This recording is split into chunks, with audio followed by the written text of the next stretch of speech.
नमस्कार, मैं हूं पवन त्यागी। कलकत्ता हाई कोर्ट के जस्टिस कौशिक चंदा, जो कि अभी तक कार्यवाहक जज थे, उनको राष्ट्रपति ने भारतीय संविधान के अनुच्छेद की धारा 217 के तहत प्रदान अधिकारों के तहत कोलेजियम के द्वारा जो सिफारिश की गई थी उसको स्वीकृत करते हुए जस्टिस कौशिक चंदा को परमानेंट जज बना दिया। और ये जस्टिस चंदा वही जस्टिस चंदा हैं जिनको ममता बनर्जी ने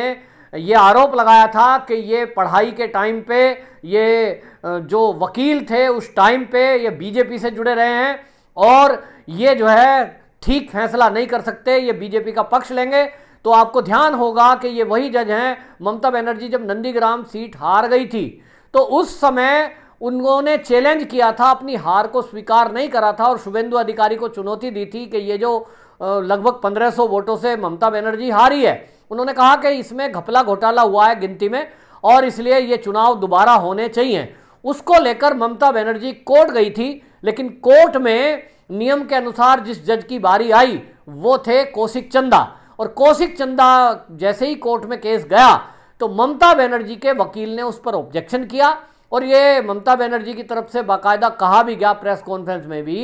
कि ये जो जज हैं ये तो बीजेपी के हैं और ये तो बीजेपी के ही फेवर में फैसला करेंगे, ये न्याय नहीं कर सकते और इसलिए क्या करो भाई, इनको हटाओ और किसी और की कोर्ट में इस केस को डालो। इस पर लेकर काफी विवाद हुआ था और विवाद के कारण जस्टिस चंदा ने खुद को अपने आप अलग कर लिया था। बाकायदा सुनवाई के समय उन्होंने टिप्पणी की कि मैं नहीं चाहता कि किसी भी कारण से न्यायपालिका पर कोई आरोप लगे और न्याय का फैसला किसी विवाद का कारण बने। मैं अपने आप को इस केस से अलग करता हूं, नंदीग्राम वाले से, और अब इस केस की सुनवाई कोई और जज करेंगे। हालांकि उन्होंने उस टाइम 5 लाख रुपए का जुर्माना ममता बनर्जी के ऊपर यह कहकर लगाया था कि आपकी तरफ से जो ये एप्लीकेशन दी जा रही है ये अपने आप में गलत परंपरा है कि आप जजों के ऊपर आरोप लगा रहे हो। जस्टिस चंदा ने उस टाइम टिप्पणी की थी कि आपकी तरफ से जो वकील के रूप में प्रस्तुत हुए हैं उनका नाम है अभिषेक मनु सिंघवी और वो कांग्रेस के बड़े लीडर हैं। तो आप एक कांग्रेस के लीडर पर शक नहीं कर रही, आपको लगता है कि वो आपको न्याय दिलाएंगे और पूरी ईमानदारी से आपके लिए केस लड़ेंगे, तो कांग्रेस के हैं। अगर आपको पार्टीबाजी से ही ऑब्जेक्शन है तो अभिषेक मनु सिंघवी के बजाय कोई टीएमसी के नेता को वकालत के लिए लाना चाहिए था, वकील के रूप में लाना चाहिए था। और यह आरोप लगाया था और इसलिए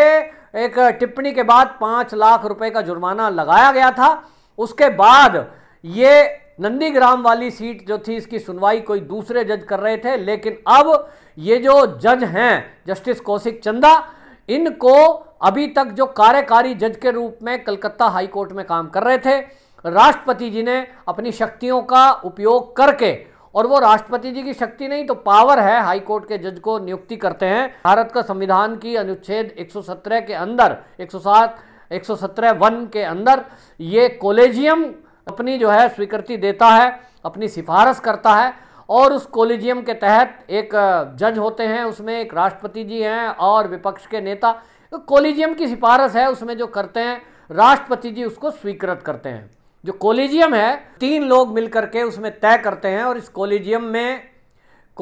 में जो सिफारिश की जाती है जजों के लिए उसको राष्ट्रपति जी स्वीकृत करें या नहीं वो उनके ऊपर है। लेकिन इस केस में राष्ट्रपति जी ने जो कोलेजियम की सिफारिश थी उसको स्वीकृत किया और जस्टिस कौशिक चंदा को परमानेंट जज बना दिया। अब जब ये जज बन ही गए हैं तो निश्चित रूप से अब ममता बनर्जी क्या कहेगी, और बहुत सारे लोग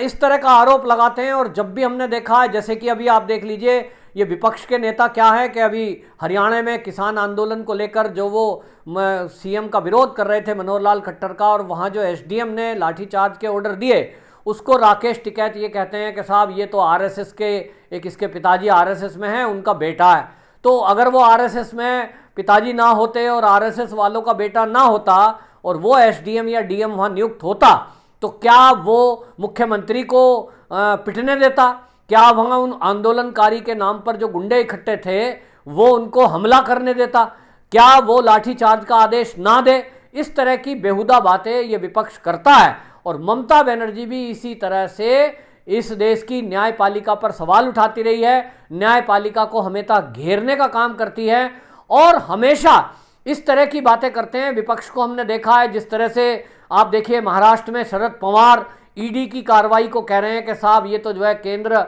विपक्ष को परेशान कर रहा है। इसी तरह शिवसेना के संजय राउत वो कह देते हैं साहब हमारी सरकार डरने वाली नहीं है, आप कितना भी सीबीआई ईडी का उपयोग कर लो। मतलब आप देखिए कि संवैधानिक संस्थाएं जितनी भी हैं, ये देश का विपक्ष बहुत खतरनाक तरीके से उसके ऊपर आरोप लगाता है, जिसका इफेक्ट ये है कि कल को जब भी कोई ये फैसला संविधान की संस्थाएं लेंगी, चाहे वो ईडी हो, चाहे वो सीबीआई हो, चाहे वो एनआईए हो, ये उसको आरोपों के घेरे में लेंगे और इससे जो दोषी हैं, जो अपराधी हैं, उनको बल मिलता है। आप देखें कि जिस तरह से पश्चिम बंगाल है, वह पश्चिम बंगाल में चुनाव के समय से ममता बनर्जी ने चुनाव आयोग को ही बीजेपी का कह दिया। उसके बाद वहां हिंसा हुई तो जो भी वहां महिला आयोग, अल्पसंख्यक आयोग, एनएचआरसी की टीम गई, उसको बीजेपी और आरएसएस का कह दिया। फिर सीबीआई को केस गया है कलकत्ता हाई कोर्ट की तरफ से, तो कहा है कि जो रेप और मर्डर के केस हैं उसको सीबीआई जांच करेगी और बाकी के लिए एसआईटी गठित करिए। तो एसआईटी गठित ममता बनर्जी खुद नहीं कर रही और आरोप लगाती हैं कि इसमें कलकत्ता हाई कोर्ट तो जो है मोदी के कहने पे काम कर रहा है। मतलब इस तरह की जो बेहुदा बातें हैं, न्यायपालिका में कुछ ना कुछ कानून ऐसा भी बनाना पड़ेगा कि जो इनके ऊपर सवाल उठाए इस तरह का बेहुदा, उसको भी कुछ सजा दी जाए, उसको भी सजा के तौर पे ये होना चाहिए कि किस तरह से इस तरह के आरोप लगाए जा रहे हैं। न्यायपालिका को यदि आप नहीं छोड़ोगे, देश की संवैधानिक संस्थाओं पर यदि आरोप लगाओगे, तब फिर इस देश में न्याय कैसे होगा। लेकिन ऐसा लग रहा है जैसे विपक्ष की एक आदत बन गई है कि जो फैसला उनके पक्ष में आए वो तो ठीक है, और जो उनके पक्ष में ना आए उस फैसले को लेकर के वो जो है हमेशा इस तरह का सवाल उठाएंगे और उसे ये कहकर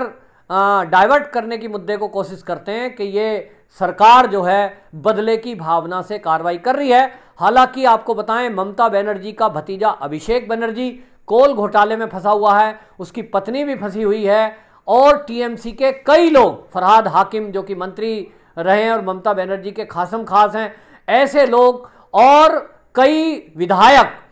कई सारी हिंसा के मामले में, घपले और घोटाले के केस में, नारदा स्टिंग में, शारदा के घोटाले के केस में फंसे हुए हैं। और इन सारे मामलों की जांच ये जो भी संवैधानिक संस्थाएं सीबीआई ईडी वगैरह कर रही है वो जाएगा कोर्ट में, और कोर्ट में जाएगा तो कलकत्ता हाई कोर्ट में जाएगा, और कलकत्ता हाई कोर्ट में जब जाएगा तो निश्चित रूप से ममता बनर्जी हो या इनका भतीजा हो या और मंत्री विधायक हो, इनको सजा मिलेगी। और इसीलिए ये पहले से पहले ही बेस बना रही हैं कि ये सजा हो ना हो उसके पहले ही आरोप लगा दो, ताकि कल को जब सजा बुले तो ये कह सकें कि जो जस्टिस चंदा हैं, ये तो मैं पहले ही कह रही थी कि बीजेपी के आदमी हैं। तो इस तरह से तो अगर जजों को ये देखने लगे कि कौन अपनी जब पढ़ाई कर रहा था या बचपन में था वो कौन आरएसएस की शाखा में गया, कौन कम्युनिस्टों के जलसे में गया, कौन जो है कांग्रेस की पार्टी में शामिल हुआ,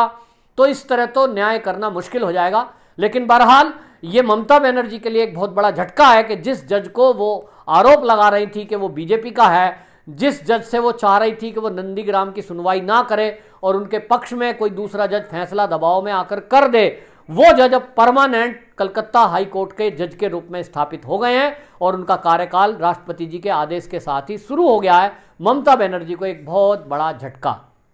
वंदे मातरम।